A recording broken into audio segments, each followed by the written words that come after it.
Dave Harper did ask me to thank you for all of your cards and letters. He's got his room plastered on one wall with all of the cards, and then along one way are the plants. And he said every time he gets down, he looks up and thinks of all the people that have responded so well to him, and a number of you have, and keep the good work coming. I hope this will be the last of this particular series, not because it isn't a valuable series, but because it means that we've gotten back to a little more normal pattern of life, and I can get into some things that I'm thinking about for the Lenten period. We've been talking over the past few weeks about marriage and growing relationships, and I would like to take on the concept of trusting and risking today. But because some of you have not been here for the whole series, or you may have forgotten some of the points, let me just briefly recapitulate the first couple of sermons and then move on. We talked about marriage, not in the sense that marriage is something that happens at a particular time and space, and as we had the ceremony last night, we talked about it again.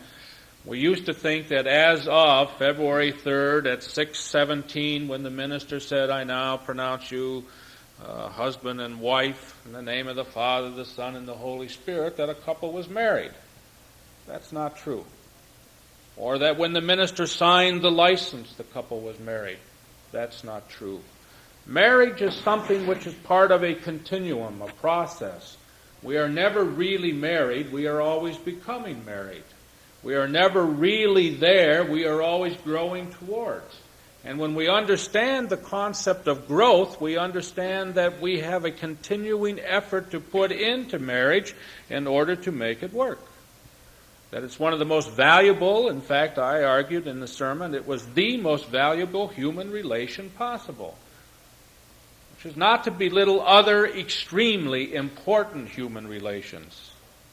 But it was one in which I spelled out we had a manner in which every single aspect of relationships between two people could be spelled out.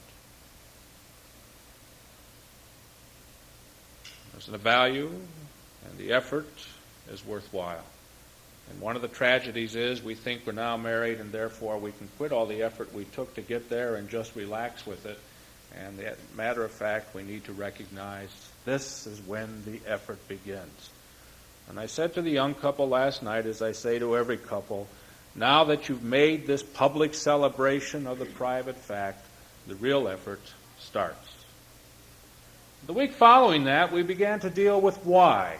More and more you will find programs and courses and weekends and all kinds of things. I've been thinking of doing one or seeing if there was one that could be done in this church called Growing Your Marriage. Growing your relationships, not only within marriage, fathers and sons and mothers and daughters and children with other children and daters and all the way down the line, which was an effort to try to understand how human relations work in a very simple way and to know where our relationships are in a way that we can make a transfer from one to the other and know that progress is being made or perhaps more effort is required. And we talked about it in terms of growth. Growth groups was the term I used. It's the kind of thing that I do with small businesses to get people talking together and opening up, and we'll talk about why that's a problem and why it's a potentially good thing in a few moments under the trust and risk. But you go through a period of anxiety in any human relationship. It doesn't matter what it is. It can be a very serious anxiety that will stop the relationship, or it could be a less serious one that sort of gets you on your toes and eager. Watch any young gal or young fellow going out on his first date, and you know what real anxiety is all about. And you'll find all of the wrong ways of coping with it.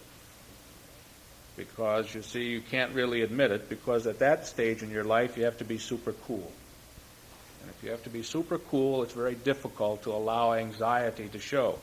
And that's why I think kids and not so young kids going all the way up into the elder years of their life, when they get anxiety, sometimes get flippant, angry, frustrated, and a whole host of things, and just speak out because they're fearful. And they want to cover over. And after the time of anxiety, which all of us go through at various stages in our lives, including yours truly every time he steps up into this pulpit,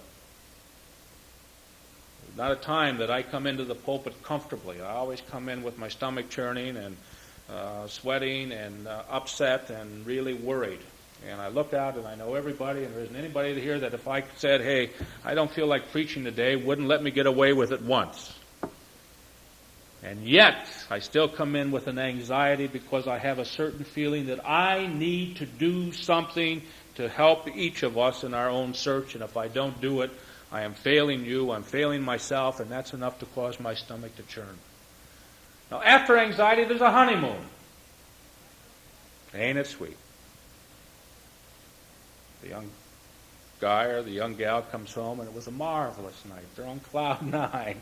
It turned out okay. It was the right dress and the right suit, or we went to the right places. I said the right thing. Didn't do what I did with one of my first dates. I was invited to the girl's house for dinner, and I leaned over like this to sit down at the table. My tie went right out and right square into the tomato juice.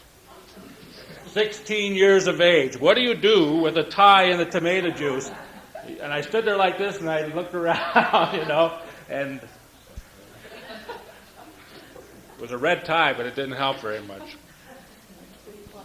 That's pretty klutzy. Of course, she did the same thing back at my parents. My mother was a little more cool than my father. She tried to cut a piece of meat, and as she did so, sometimes the knife slides, and she hit the peas, and they sort of went like this. My mother saw it and didn't say anything, and I saw it and didn't say anything, but my dear father didn't see it, and he suddenly looked over and he said, how'd these peas get on the meat platter?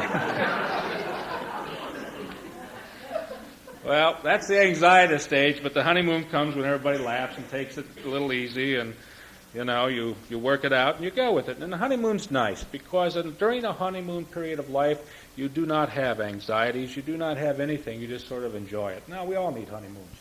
We need spiritual honeymoons. We need spiritual honeymoons because there are times when we're so anguished over things that are going on in our lives, we just need to say, hey, that's not important anymore. We need physical honeymoons. We call them vacations. And that's true. Many a vacation drives you and drags you out more than other things, but it's a difference. It's getting away. There are times when each one of us needs within our lives a period of non-frustration. I speak very boldly at this point now because I'm there. The hecticness and all the stuff that's been going on in the house and a lot of other things, I'm sort of mentally, spiritually, physically ready for a honeymoon. Now, after the honeymoon, after bliss in which all things are going out, there comes a period of frustration and questioning. And there's always a period of frustration and questioning because you can't continue going up. At some point you stop and level off and come down. And whether you come down 100 yards or come down 2 feet, it's still coming down, right? And that throws people. They don't expect it. They want to be continually in a period of bliss, and they don't understand that all of life is a negotiation between extremes that are extremely important. Without the down periods, you have no appreciation of the up periods. And without the up periods, you have no appreciation of the down periods. And part of the maturity, one of the things I worked hardest on, because I can really be a depressive if I want to, was how to allow myself enough depression that it was a healing, but not enough that it was destructive. I know now, because I've worked very hard on it for 40 years, how to allow myself to float down a little bit, and when I reach a stage where it's no longer being productive for me, it isn't sort of letting some of the things out, I have a whole systems of ways that I shut it off and begin to rise back up. I've mentioned this before. You can tell by the music I play where I am in my depression. Going down, I play the Rise and Fall of Mahagani, which is a very heavy German opera, by Bertolt Brecht. And there's a lot of moaning and groaning and all that stuff, and it's just crashing down. And on the way up, I play American in Paris. And Rhapsody in Blue, right? Because those are up things. Then when I'm up, I do my normal kinds of things. And I know myself. And frustration comes after everything else, and there's a period of questioning. But beyond that, if we only stop there, we never get to the real meat of the relationship, which is trusting and risking and growing. And with that background, we come to the problem of the day. Why don't we want to trust and risk? I think there are a number of reasons for it, and we have to try to understand it. And we ought to recognize that no positive growth comes without a risk. In the first place, without trust, ultimately everything becomes suspect and devious. You've all gone through it. You've all had it happen to you at some stage of your life. It's totally a normal kind of a reaction. You get frustrated with somebody, and then you begin to doubt everything they say and do, right? Kids get caught in something, and then they wonder why every time they're in a similar situation, their parents are watching them.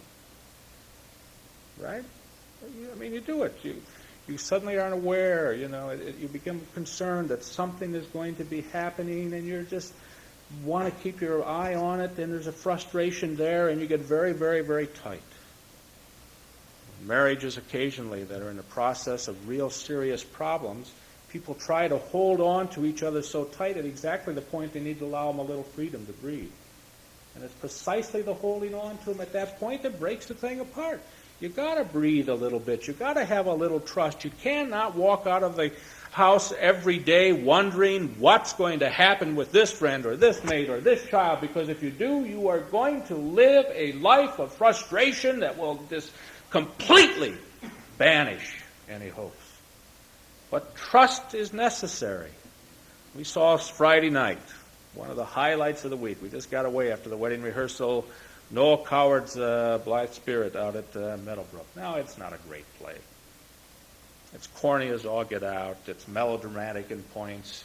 They have a gal who is a medium who overplays it and hams it up and is absolutely marvelous. She just takes the show away. It's worth going just to see her because it's a beautifully done job. But in this story, you have an individual who was married and his wife at a young age died and he remarried and was talking with his second wife about his first wife just prior to a seance. And lo and behold, for the first time in this medium's history, the first wife materializes, but can only be seen by the husband. Now, you got a storyline, right? Here's the first wife sitting over here, seen only by the husband, and here's the second wife knowing nothing's going on, and he's going through the shock of all of this, and it's hysterical as he tries to negotiate between the two. And the first things that go on in the second wife's mind is that he's lost his mind. He's crazy. Needs a doctor, needs rest. Why don't you go to bed? I'll call the doctor. You need to get away for a few days. You've got to be crazy. Okay? Now that's typical. We all do that when we think somebody's mad and upset with us. And the conversation is going on, and he's talking about seeing his first wife, and he's talking to his second wife, and she's looking and seeing nothing, and it's really very bad. So then she becomes angry because she's frustrated. Then she becomes aware in her own mind that this is all part of a devious plot against her. And she starts talking about all of the things he's been doing that have been strange recently. Things which up to that point would not have even caught her mind. But now that she was aware of this devious plot and no longer trusting and open, everything he had done now made sense towards driving her insane or being angry with her or trying to force her into something who knows what. Now that's the kind of life it's easy to get into if you allow yourself to not believe in people, but to look for the evils that they're trying to do.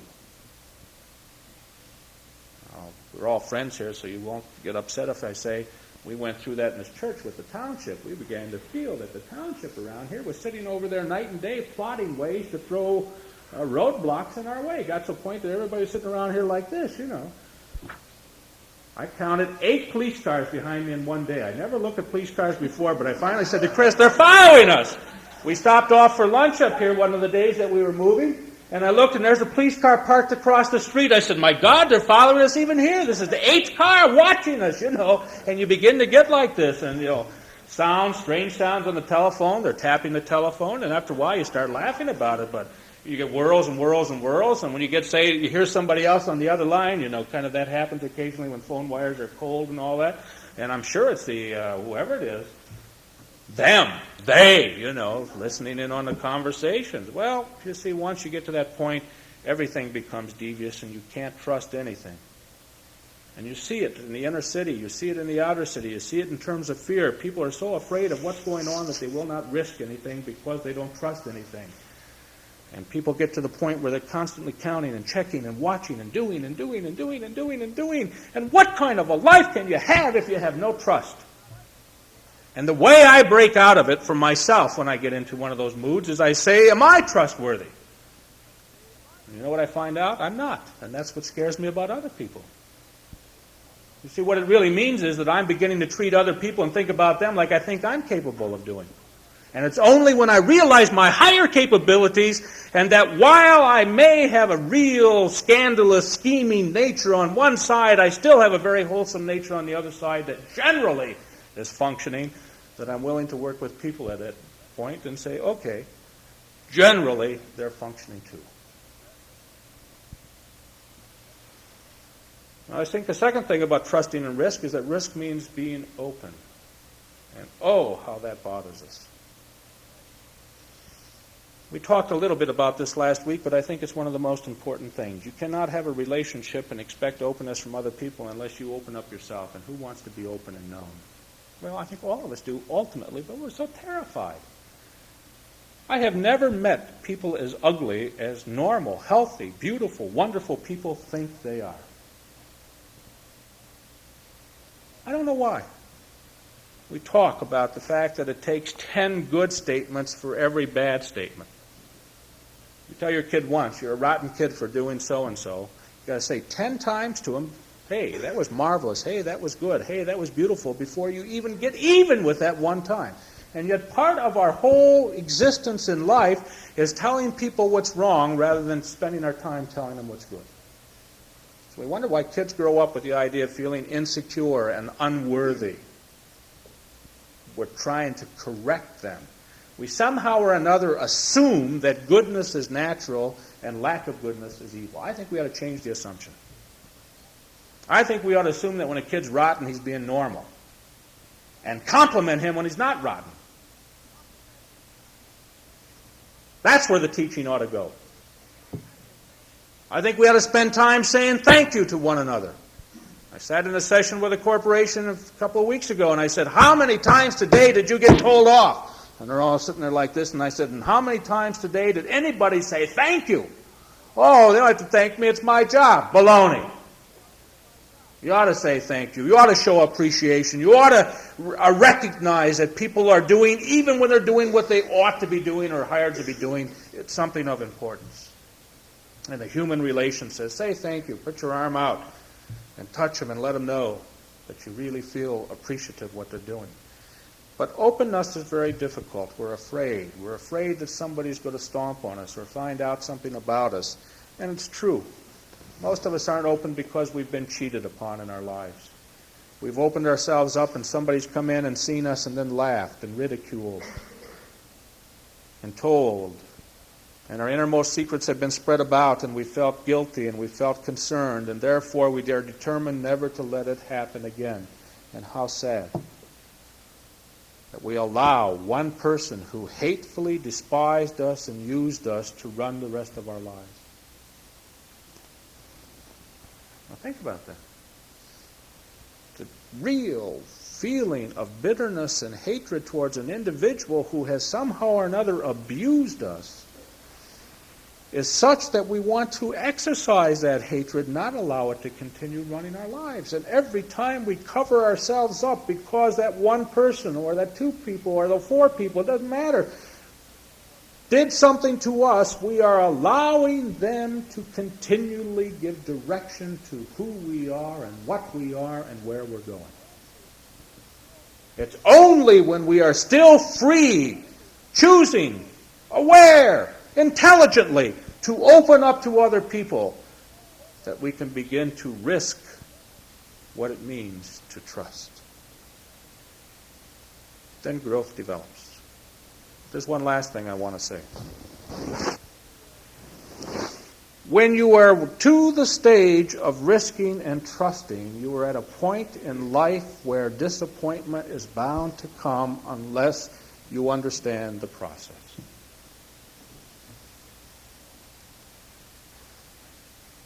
two or three things very quickly at this point. Every single parent wants their children to be free spirits, able and capable of making their own decisions, right? That's what we say. We want them to grow up. But when they grow up and make decisions contrary to what we would make, we're frustrated, angry, upset, irked, mad.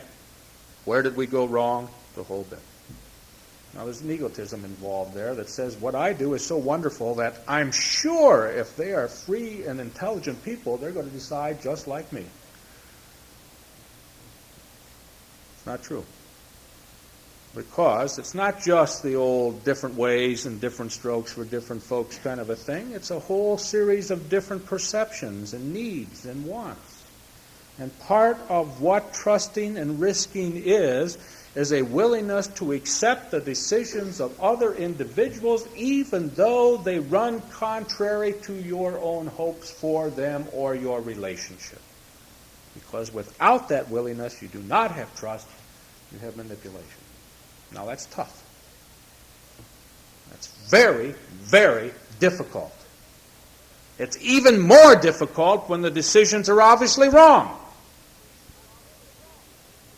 Not every kid who makes a decision makes a right decision. Some of them are the biggest bummers of all.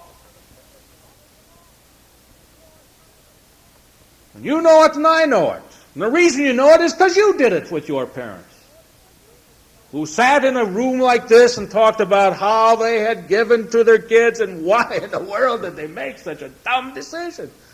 I don't know. A couple that got married last night, the girl just turned 18 and he's 18. Yeah. So,